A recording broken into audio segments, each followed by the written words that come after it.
According to the words of Jesus Christ in the verse 14, we have the dissemination of the gospel, the spreading of the gospel. That's the word. And that will take place on a global scale. It'll occur prior to his coming. Because Jesus said, and this gospel of the kingdom shall be preached in all the world. In all the world for a witness unto all nations, and then shall the end come.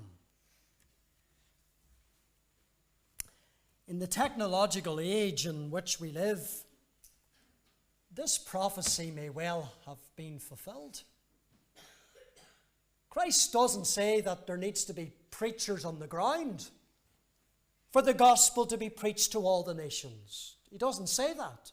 He simply says that the gospel will be preached in all the world for a witness unto the nations. Such can be accomplished by accessing the gospel via various streaming platforms, media outlets, the World Wide Web, television, radio.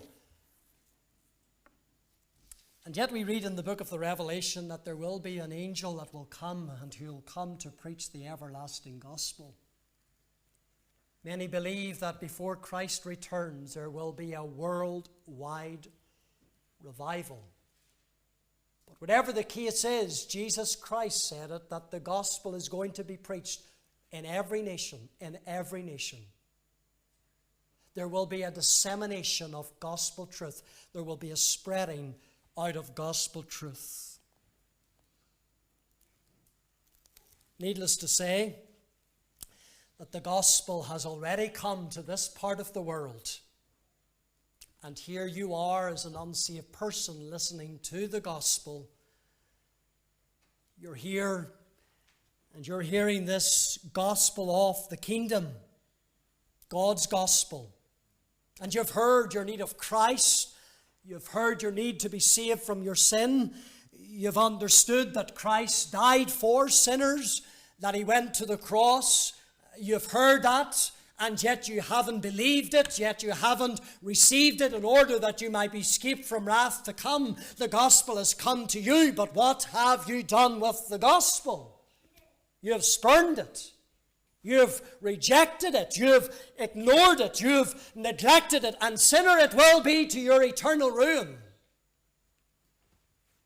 And so I would encourage you tonight to believe the gospel. The everlasting gospel.